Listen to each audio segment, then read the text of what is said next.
Hello friends, मेरे channel पर आप लोग को स्वागत है। तो आज की जो मैंने कल आज सुबह एक वीडियो बनाया था और मैंने कहा था कि यहाँ पे मार्केट जो है ना, बैंक निफ्टी है 48,000 के ऊपर जब तक है तो हम डरने की बात नहीं है। बट काइंड ऑफ रेजिस्टेंस है 48,500 के आसपास। बट अभी तक ओपन है 49,000 तक। सुबह मैंने कहा था, सुबह हमने क्या देखा, इसकी हाई 48,380 का हाई देखा। ठीक है, तो मैंने ये कहा था कि 48,500 का एक अच्छा वाला रेजिस्टेंस है फॉर द टाइमिंग। हमें यहाँ पे एक रुकावट आ सकते हैं। एक दो दिन के बाद हो सकता है कि अगर यहाँ से फिर तेजी हो तो टूवर्ड्स 49,000 या 49,300 तक जा सकता है। तो कुल मिला के यही है।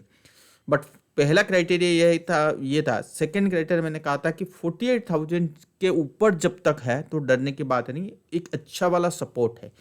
अभी का टाइमिंग 2 बजे 35 मिनट हुआ है। अभी क्या चल रहा है मार्केट 47,920।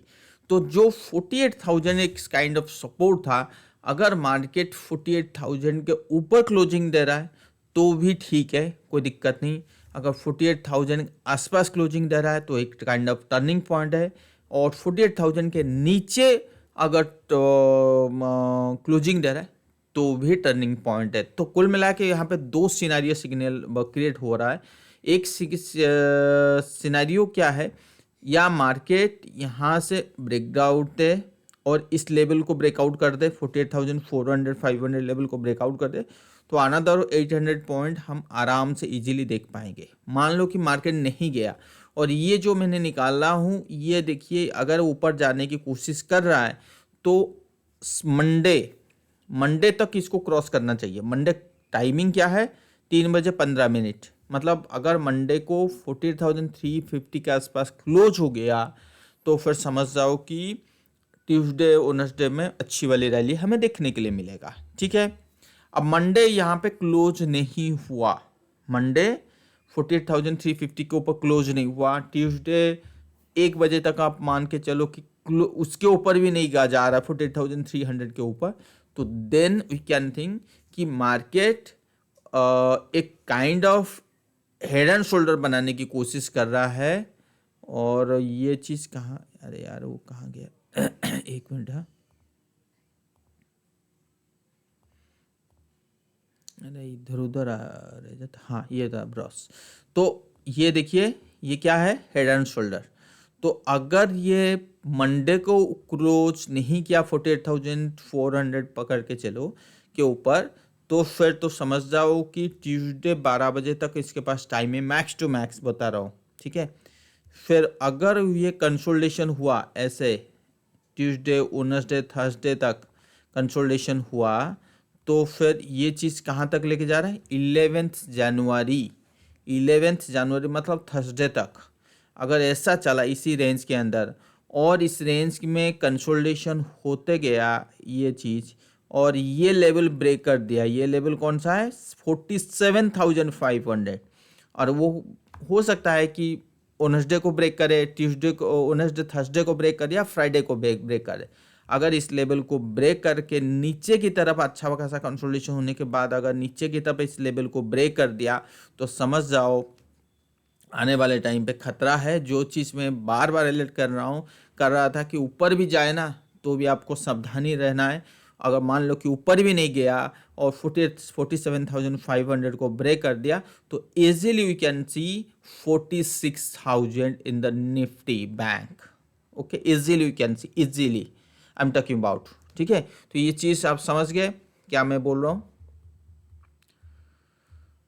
ठीक है, अब ये हो गई बैंक निफ्टी की चार्ट। इसकी अगर मैं डेली चार्ट में देखने की कोशिश करूँ तो यहाँ तक आराम से आ सकता है, इसको कोई रुकावट नहीं है। ठीक है, अब क्वेश्चन ये उठता है कि निफ्टी और बैंक निफ्टी दोनों की चार्ट ना बहुत ही डिफरेंट है। ठीक है, तो सबसे बड़ा जो टर्निंग पॉइंट आता है वो 12 तारीख को, मतलब फ्राइडे का दिन आता है। तो मैं देखता हूँ इसके फ्राइडे का जो हाई और लो है उसको ब्रेक करना है। ये जो निकाला हूँ ये एस्ट्रोलॉजी के बेसिस पे, अभी इसके ऊपर टेस्ट चल रहा है और काफ़ी महीना लग सकता है, तो उस बेसिस पे फिर मैं बात करूँगा। और आई होप कि अगर 12 तारीख को अगर हम डाउनफॉल चालू करें तो हो सकता है कि ये पूरी जनवरी मंथ हम एक बियर ट्रेंड में जा सकते हैं। फिर भी अगर 12 तारीख को अगर डाउन ट्रेंड नहीं किए, फिर 49,000 भी आ गए ना, तो भी हम एक काइंड ऑफ डिस्ट्रीब्यूशन पैटर्न बना सकते हैं, जो चीज़ बहुत बार पहले भी मैंने बोल चुका हूँ। ठीक है ना। तो ये चीज़ है बैंक निफ्टी के ऊपर निफ्टी है। और निफ्टी की बात अगर करें ना, simple we have to look the weekly support area. तो वीकली सपोर्ट क्या है? 21,335 या 21,300 मान के चलो। जब तक इस फ्राइडे, आज जैसे फ्राइडे है, ठीक है, आज फ्राइडे का क्लोजिंग क्या है ये देखो, kind of doji signal, doji. अब ये इसकी सपोर्ट कहाँ बन जाएगी? 21,500। तो अगला हफ्ता अगर 21,500 के नीचे क्लोज होने लगा, या एक डेली के बेसिस पे, I am not talking about weekly के बेसिस से, इवन डेली के बेसिस पे अगर सिग्नल आया ना 21,500 के नीचे, तो फिर एक बढ़िया वाली एक कंफर्मेशन आ जाएगा कि हाँ भाई हम जा रहे हैं। और दूसरा चीज़ मैंने ये चीज़ मैंने कहा, बोल रखा हूँ कि आपको एक चीज़ के ऊपर ध्यान देना चाहिए कि मार्केट में एक बियर स्ट्रेटेजी बनाना चाहिए। जो चीज़ मैंने कल एक वीडियो में कहा था, निफ्टी में कम से कम बियर स्ट्रेटेजी बना लीजिए against your longer term portfolio. ठीक है ना। और मान लो कि वो बियर स्ट्रेटेजी आपको लॉस दे रहा है तो ठीक है, आपको लॉन्गर टर्म पोर्टफोलियो आपको प्रॉफिट देगा। अगर बियर स्ट्रेटेजी आपको प्रॉफिट दे रहा है तो नो डाउट कि लॉन्गर टर्म पोर्टफोलियो थोड़ा बहुत लॉस में जाएगा। So a kind of hedging we can say. ठीक है। तो इस टाइप की भी स्ट्रेटेजी हम लोग बनाते हैं। ठीक है ना। तो ये चीज़ मैंने इसके ऊपर पूरी चीज़ बोल दिया हूँ आज के लिए। ठीक है, मार्केट अभी काइंड ऑफ कंफ्यूजन जोन पे जाके अभी देखिए 948 943 है। तो लेट्स सी क्या हो सकता है। इन्फोसिस टीसीएस का जो सपोर्ट है वो एक बढ़िया वाला सपोर्ट एरिया से ही निकला है। ऐसा वो बहुत अच्छी सपोर्ट एरिया से निकला है। इन्फोसिस की बात करूँ या टीसीएस की बात करूँ ना, तो ये एक कैंडल, देखो कोई अगर लार्ज कैप स्टॉक के ऊपर मैं देख रहा हूँ तो एक अच्छा वाला एक सपोर्ट जोन है जहाँ पे एक तेजी होनी चाहिए। जैसे टीसीएस दिखा रहा है, एसबीआई दिखा रहा है, इन्फोसिस भी दिखा रहा है। तो आईसीआईसीआई बैंक में जो एक तेजी होना चाहिए था वो अभी तक हुआ नहीं। देखिए मार्केट जो है ना वो सबसे आगे है, तो हमें ये हमेशा इसको अंडर एस्टिमेट नहीं करना चाहिए। जैसे बैंक निफ्टी 47,500 के बाद अगर गिरेगा तो आप समझ जाओ कि इन सारे में भी सेलिंग आएगी। ठीक है ना। अगर जब तक अगर 48,300 400 के ऊपर जाता है तो जो ये टीसीएस मैंने कहा, सॉरी बेसिकली एसबीआई, इन्फोसिस, ये सब जितने भी है ना, आईसीआईसीआई बैंक, इनमें अच्छी वाली बाइंग आ सकती है। तो ये चीज़ में ध्यान में रखिए। कभी भी टॉप लेवल में एग्जैक्ट फाइंड आउट नहीं कर सकते हो कि ये स्टॉक इतना तक जा सकता है, स्टॉक इतना तक जा सकता है। ठीक है ना। तो ये चीज़ हम लोग देख सकते हैं। LIC हाउसिंग फाइनेंस मैंने कहा था इसको बाई करें, और 580 देखिए आज का हाई कितना है, 585.95, 586 का हाई है। और आज अभी तक तो यही है। ठीक है। अभी डॉलर इंडेक्स एक बार देखने की कोशिश की, देखिए डॉलर इंडेक्स में तेजी आ गया है, जो एक तेजी देखना चाहता था देखें। पर टेक्निकली आई एम लुकिंग कि यहाँ पे एक छोटा सा एक profit booking kind of scenario बने, और उसके बाद अगर ब्रेकआउट दे तो एक अच्छी वाली वो टेक्निकली ब्रेकआउट होगा। We can say technically breakout. ठीक है ना। तो वो चीज़ हो सकता है, but ultimately dollar index slow and steady की ऊपर की तरफ जाने की कोशिश कर रहा है। ठीक है ना। तो हो सकता है यहाँ से उठाना है या थोड़े ऊपर लेवल से उठाना है। और I am very much bullish on the crude oil. So crude oil की जो सेंटीमेंट है ना, ये देखिए कॉपर कितना डाउन आ चुकी है, गोल्ड तो ऑलरेडी डाउन चल रहा है, और जो क्रूड ऑयल है वो slow and steady is trying to break out above the 81 level. If it breaks the 81 level, then we can see easily the 90 level in the very very short term period. So ultimately मतलब ये जो है, ये जो news अगर सही मायनों में अगर 81 के ऊपर ट्रेड करने लगा, so ultimately will get A kind of negative scenario for the Nifty. ठीक है। क्रूड ऑयल में अगर तेजी होती है तो इकोनॉमी के लिए सही नहीं है, आज यू ऑल नो। सो देखते हैं क्या हो सकता है। सो अभी मार्केट जो है ना वो काइंड ऑफ डिस्ट्रीब्यूशन पैटर्न बनाने की कोशिश करता है। So minute to minute analysis is not a right thing. So you have to sit on the short और mid term period kind of trend.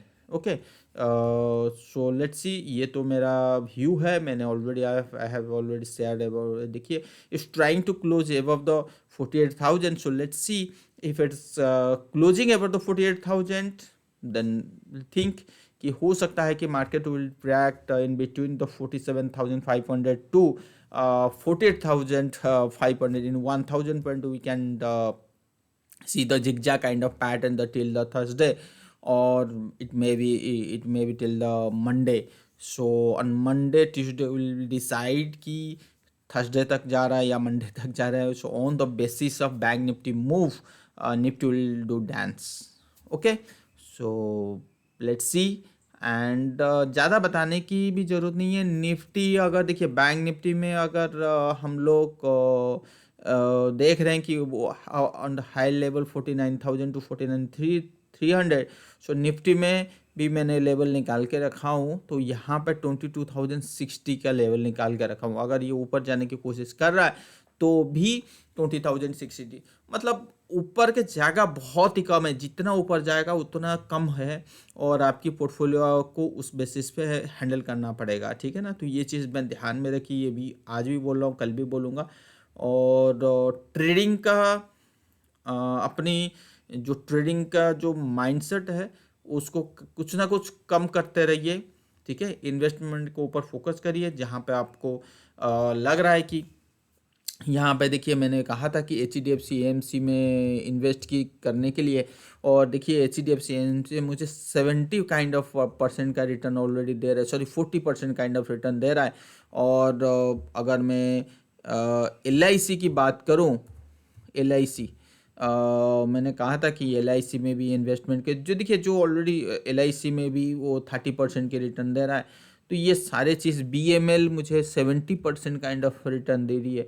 तो ये सब ठीक है. अभी BML यहाँ पे रुकेगा और कुछ दिन का, उसके बाद फिर 4,000 की रैली करेगी. तो ठीक है. एप्पल ये भी सम अराउंड 28% की रिटर्न दे रहा है. तो देखते हैं क्या कितना. ये देखिए, मैं अभी दिखाता हूँ आपको. यहाँ से बाइंग था, अभी 15-17% की रिटर्न दे रहा है. तो but I will hold it. तो ये तो अभी शुरू हुआ है, जहाँ पे मैं ऑलरेडी एक्सप्लेन कर चुका हूँ थ्रू व्हाट्सअप. ये सारे जहाँ पे मुझे लगता है कि हाँ भाई, यहाँ पे बाइंग आ सकती है. जैसे पारस है, यहाँ पे भी बाइंग आ सकती है. VST इंडिया, जैसे आप लोग जानते हैं कि रमेश दमानी की यहाँ पे 30% का स्टेक है. और एक अच्छी वाली गैप अप ओपन के बेसिक गैप अप ओपन. तो वीकली के इसके चार्ट देखते हैं. देखिए, वीकली के चार्ट देखेंगे तो कोई दिक्कत नहीं है. वॉल्यूम और ब्रेकआउट के आसपास क्लोज हुआ तो बहुत अच्छा लगता है कि भाई ये वाला स्टॉक अगर हमारी पोर्टफोलियो होनी चाहिए, नो डाउट सेट. और अगर मैं बात करूं, देखिए ये भी एक अच्छा स्टॉक है. ठीक है, नहीं जा पाया बट ठीक है, मार्केट में थोड़ा बहुत अगर करेक्शन आया तो यहाँ पे जा सकता है. बट अल्टीमेटली ये ऊपर जाने की कोशिश करेगा. अदानी एंड सोल, ये तो शुरू है. अदानी ग्रुप में काफ़ी पॉजिटिव न्यूज़ हमें मिला है. Let's see. और NVCC में तो मैं क्या बोलूँ, यहाँ पे तो बहुत अच्छा प्रॉफिट दे रहा है. NVCC, NMDC, ये सब जितने भी है बहुत ही बढ़िया प्रॉफिट दे रहे हैं. PTC में मुझे यहाँ पे ये देखिए 30. सो जितना भी मैंने यहाँ पे इन्वेस्टमेंट करने के लिए वो बोला हूँ, तो मैक्सिमम आपको 30 to 70 100, इवन PFC और REC तो एबव 100% काइंड ऑफ रिटर्न दे रहे हैं. कैम्प्स में भी अभी शुरू नहीं हुआ है. यहाँ पे देखिए, यहाँ से यहाँ तक आया है. 25% तो गया था, अभी वो 25% 15% में आ चुकी है. अगर आप लोग बाई नहीं किए तो यहाँ पे भी बाई कर सकते हैं, क्योंकि ये वैल्यू बाइंग है और ये चीज़ जाना पड़ेगा इसको 3900 तक. और जो वैल्यू स्टॉक है उसको यहाँ पे बने रहिए, बाई करते रहिए. और अभी के लिए ठीक है। मार्केट में अगर करेक्शन आया तो आपकी स्टॉक, आपकी पोर्टफोलियो की स्टॉक में थोड़ी बहुत सेलिंग आएगी, और बट अल्टीमेटली मार्केट को ऊपर जाना ही है। So much of positive news ahead, so waiting for the signal कि हाँ भाई कहाँ कब आएगा सिग्नल, ठीक है ना। तो वो देखते हैं क्या हो सकता है। चलिए अभी चलते हैं बैंक निफ्टी में के ऊपर। Is trying to close above the 48,000। तो कुछ नहीं, पैनिक नहीं होना है। अगर आपकी सिस्टम ठीक है, आपकी स्ट्रेटेजी ठीक है, पैनिक होने की ज़रूरत नहीं है। अगर आप इंट्राडे प्लेयर हो, डे टू डे प्लेयर हो, so follow the 1 hour chart, max to max तो 5 मिनट और 15 मिनट चार्ट। अगर आप पोजिशनल 2 और 3 डेज काइंड ऑफ प्लेयर हो तो you can choose the 1 hour chart. अगर आप एक स्विंग ट्रेडर हो so you can choose the 4 hour to daily chart, okay. And for the investment you can choose the easily the weekly and daily chart, and the consolidation period should above the 5 months to 1 year so that you can get the return more, okay। And तो ये चीज़ है, okay. Let's see क्या हो सकता है। Thank you.